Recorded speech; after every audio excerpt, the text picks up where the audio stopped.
Hey, what up, everybody? Welcome back to the Orange Bloods Texas Football YouTube channel. I am Ari Temkin. He is Michael Rochman. And when you don't see him producing all the great videos that you see here on our Orange Bloods Texas Football YouTube channel, you see him talking about the transfer portal and NFL draft and scouting and many deep insights into football and between the lines. So that's why we wanted to invite him on today to talk about the transfer portal, to talk about some of the guys and names to know. You know, it's interesting, Rochman, as the Longhorns have now hit 30 scholarship numbers, 30 members of that 2022 class, the space is dwindling, but we'll kind of see where we can go with that. First, before we get started, make sure to click the thumbs up on this video, showing it that you showed everybody you liked the video, which would be nice. And also subscribe to the channel. Consider hitting that subscribe button where you'll find other great videos like this. And many more. So like, subscribe, comment, boom. Yeah, I mean, I guess let's start with where Texas finds itself now. Jahleel Billingsley, the tight end from Alabama, is the 30th member. Texas has announced him as the 30th member of the 2022 class of newcomers. So they, I believe, have 2 open scholarships left. And that is, of course, unless they end up losing anybody else to the portal. But, you know, before we kind of look at how they've gotten to this number, what's your feeling on, okay, here's some guys in the portal right now that, like, if you've got 2 roster spots left, these are probably 2 scholarship spots you could have for them. Yeah. So first and foremost, I mean, Texas is running it real thin in terms of roster availability. I mean, on the Orange Blood site, I dropped a list of potential offensive linemen that the Texas Longhorns could really pursue in the transfer portal. So if you are subscribed to Rivals, check it out on the Orange Blood site. But I had Texas fans telling me, look, we don't have space for offensive line. And anyone who watched 2021 should tell you Texas needs offensive line. So right. I mean, that just shows you how tight this is getting. I agree with you completely. The offensive line is definitely a position of need. If in the hierarchy of, like, what are positions that would be important to still spend a scholarship on, I would say offensive line is at the top of that list. Yeah, and I think the big hope is that these incoming freshmen, and while as talented as they are, the hope is that they're going to come in and start right away. There's going to be some growing pains. And even if someone is a phenomenal freshman, they're still going to have their issues. DJ Campbell is hopefully going to be the left tackle. That's the hope for, Texas probably passing over offensive lineman right now and getting him in February at the signing day. Kelvin Banks could either play inside or outside. Guys like Neto. I mean, there's options for this offensive line. There's about 8 guys that I think could start realistically opening day next season. But, I mean, there's still a big question mark. And, if they were to go into the portal, I didn't even mention him in my article because at first I thought he was going for the NFL draft. That's Tyler Smith, the offensive tackle out of Tulsa. He decided to return back to school. And while he could very well just end up at Tulsa next year, a lot of those guys kind of similar to Osiris Torrance, maybe want to transfer up and really kind of prove themselves at an elite level. Player. Yeah, great player for Baylor, and a huge get there on the defensive line. It's an option to really prove yourself. And at Texas, I think the left tackle spot would be wide open for him. But, looking back at those 2 scholarship spots, I think the focus is going to go on defense. And really what comes to mind is Latavious Brini is that guy that needs to really be added into this unit. A lot of young guys for the defensive backs, but Anthony Cook and Latavious Brini both could either play that slot spot or the safety spot. And I think for Brini, a lot of people are kind of questioning if he's just this guy that's at a big program that's successful, but he wasn't successful himself. But he was phenomenal for the time that he started for the Georgia Bulldogs. Yes, he lost his roster, or he lost his starting spot, is leaving Georgia now to get a starting spot somewhere else in NCAA. But this is someone that is going to be a legit talent no matter where he lands. And even if he is moving Anthony Cook to the safety spot or he's taking that strong safety spot, I think he is someone that if Texas can get, they need to be all in for. And Brini did confirm with Orange Blood's Jason Sukamel that he is going to take a visit to Texas. So he's officially on Texas's radar. Yeah, I mean, look, Georgia's defense this year has 9, 10 NFL players on it. So, like, if you got replaced as a starter in the 11 for Georgia, that doesn't say anything about you. There's a ton of talent in that Georgia defense. It is historically one of the greatest defenses in the history of college football. I think is a big time player. This is not a repeat. I mean, for being honest, I mean, Billingsley's kind of a guy that it's like, did you need to spend a scholarship on him? And hopefully he brings something to the table, but he kind of seems more of like that than Brini does. Yeah, and for Billingsley, I am excited about what he can do because we saw him in Sarkisian's offense really have a tremendous season in 2020. And I think that with the opportunity to kind of really be used to his overall skill set, I think he could find a way to succeed. The biggest question mark is what his role will be. A lot of people are thinking that he's going to kind of take that Marcus Washington role and be a tight end that's also mainly used for his run blocking ability. He offers plenty of skill set, though. He had some NFL attention in the preseason. Obviously, over the course of the year, he kind of lost that attention just because of the productivity going down for him, but still very much a talented player. And at the college level, I think he's going to be a nice weapon to have for Quinn Ewers, especially when you're kind of looking for that red zone threat, while guys like Xavier Worthy, Jordan Whittington, maybe a little bit smaller, more open field type receivers. Any other names to know or watch for? I think Enzo Jennings, safety out of Penn State, is a guy that's really interesting because he was sitting behind Jaquan Brisker. And Brisker's going to the NFL. And, a lot of people were really hyped for him as a prospect. But at the end, he just never really for Jennings, he just never really was able to take over Brisker. And now he's heading into the portal. So that's someone that I think could be really interesting. And then, a lot of people are talking about Gaoteote, the linebacker out of USC last year. And now his brother is in the portal as well from Michigan State. He was their highest recruit last year.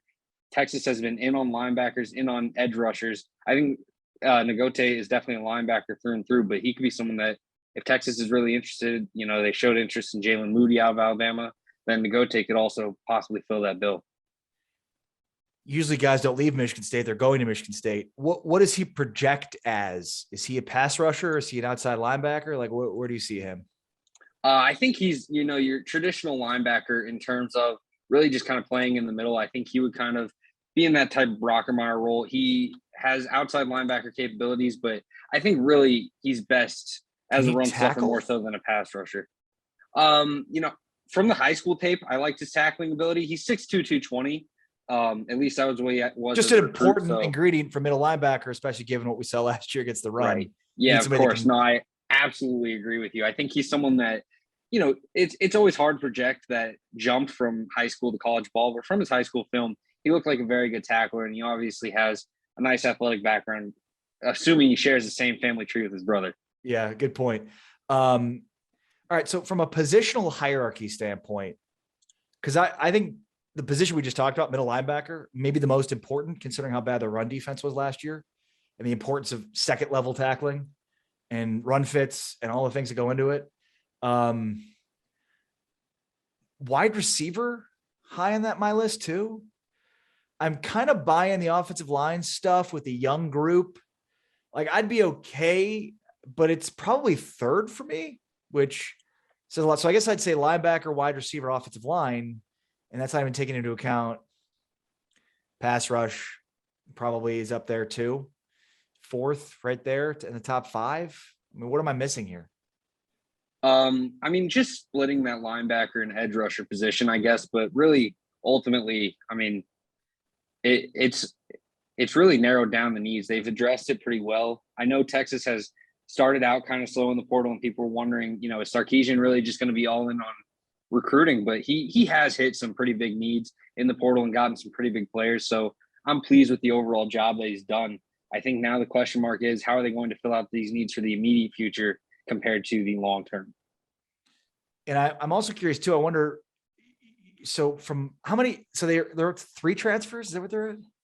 Ewers, Watson, I believe Billingsley. I believe they're at 3. Yeah, they've been able to bring in Watts, Billingsley, and Ewers, and I think that they have Neyor in for a visit right now, the wide receiver out of Wyoming that's currently committed to Tennessee, but he's very much still up in the air according to our guys. But 3 guys right now that I think all are immediate impact players, which is really nice.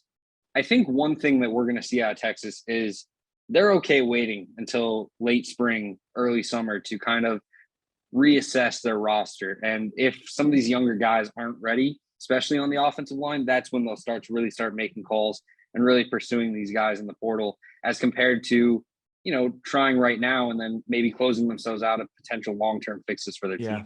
Great point. We don't know. There could be more additions to the portal as well once we get through spring football. And, the other thing too, I've obviously talked a lot about Gary Patterson and the addition of him to the staff, and, are there too many cooks in the kitchen, and what's his role going to be? But something we've talked a ton about, Ketchum brought it up, and it's obviously something worth.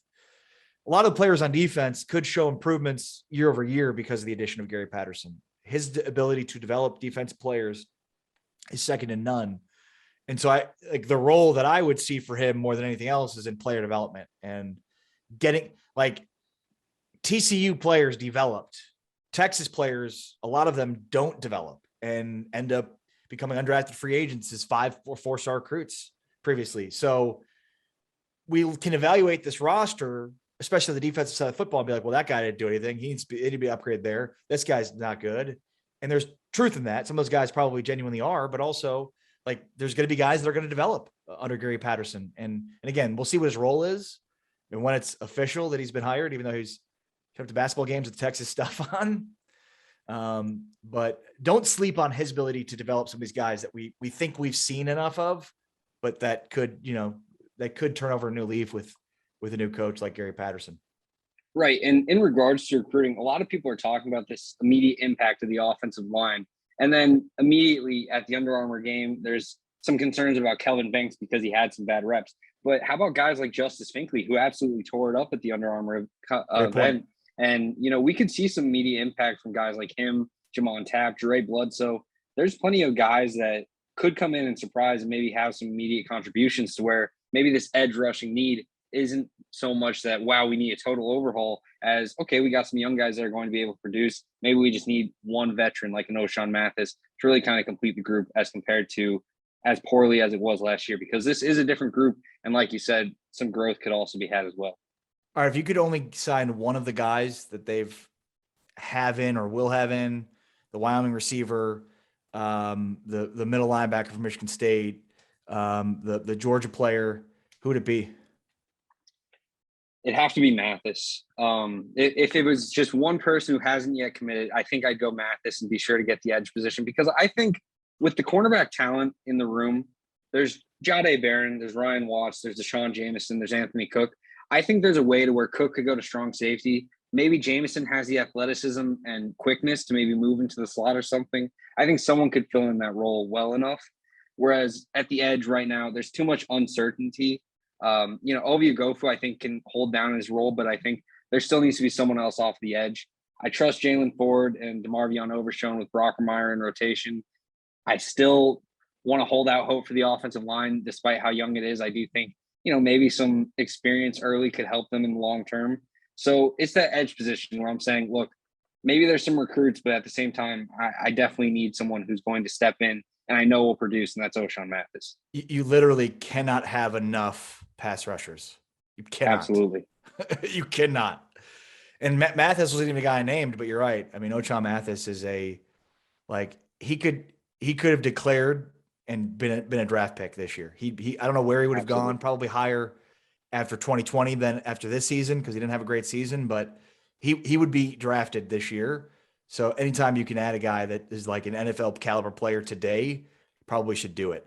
All right. That's Michael Rochman. I'm Ari Temkin. Make sure to give this video a thumbs up, like the video, post your comments and questions. Are there other guys in the portal you're following that you'd like to see more on? Put them in the chat down below and we'll address them in future videos. Make sure to subscribe to the channel if you have not yet already.